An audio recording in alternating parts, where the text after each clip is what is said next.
House prosecutors will make sure Vice President Sara Duterte's impeachment trial will continue despite the various complaints and cases filed against some senators. Kumuha tayo ng detalye, may live report si Isaiah Mirafuentes mula sa Batasang Pambansa. Isaiah, paano nila sisiguruhin na hindi makakaapekto itong mga kaso doon sa impeachment trial ni VP Sara? Maitiniyak nga mismo ng House Prosecution Panel na walang magiging epekto sa impeachment ang mga reklamo at kasong kinaharap ng ilang mga senador. Matatandaan niya, may noong nakarang linggo na mapaulat na mismong si Senator Rodante Marcoleta ay may kinaharap na reklamo sa Ombudsman.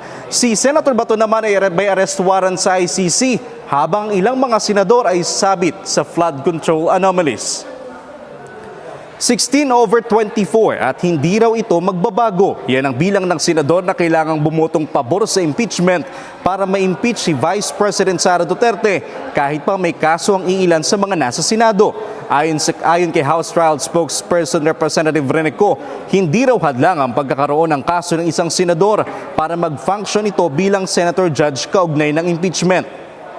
Maliban dyan, hindi raw pwedeng maantala ang takbo ng impeachment nang dahil lang sa mga issue ng mga senador. Samantala, mariing itinanggi naman ang isa rin sa magsisilbing House Trial Spokesperson na si Representative Zia Alonto Adjong na may kinalaman sa impeachment ang pagtanggal sa ilang mambabata sa kanilang committee position. Nabuo kasi ang mga ugong-ugong dahil ang tatlong napatalsik sa pwesto ay bumoto ng no para sa impeachment. Natanggal bilang Vice Chairperson ng House Committee on Appropriations sina Southern Leyte Representative Roger Mercado at Agusan del Norte Representative Del Corvera na parehong ang bumoto ng no. Inalis rin si Mercado bilang Chairperson ng House or Vice Chairperson ng House Committee on Population and Family Relations na pinalitan naman ni Northern Samar Representative Edwin Onchuan. Tanggal naman bilang chairperson ng House Special Committee on Southern Tagalog Development si Laguna 2nd District Representative Ramil Hernandez at pinalitan siya ni Laguna 3rd District Representative Loreto Amante. Giit ni Representative Adjong, maling ikonekta ito sa impeachment dahil ang pagpapalit sa committee position ay desisyon ng partido. Dagdag pa niya, madalas raw na nangyayari ang palitan ng liderato sa komite. Sumabay lang rin ang impeachment kaya pilit itong idinidikit sa issue.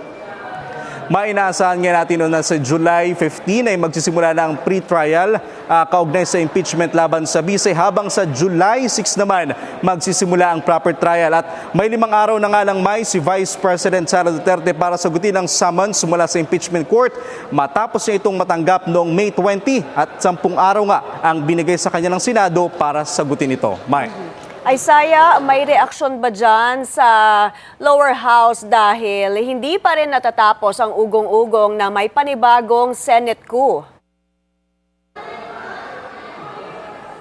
Yes, may no, kahit nga dito sa Kamara ay nakaabang din ang ilang mga mambabatas kung may posibilidad ba o kung may mangyayari bang Senate coup sa Senado. Ayon sa ilang mga mambabatas, partikular na ng mga kasama may sa House Prosecutor Panel, sakali mang magbago ang liderato, hindi pa rin daw nito maapektuhan ang takbo ng impeachment trial. Kasi una sa lahat, may sinasabi nila, taong bayan mismo ang magbabantay sa magiging takbo ng impeachment. Pangalawa, dahil yan sa kautusan ng korte na forthwith na kailangan agad-agad at hindi dapat madelay kahit anong mangyari sa Senado.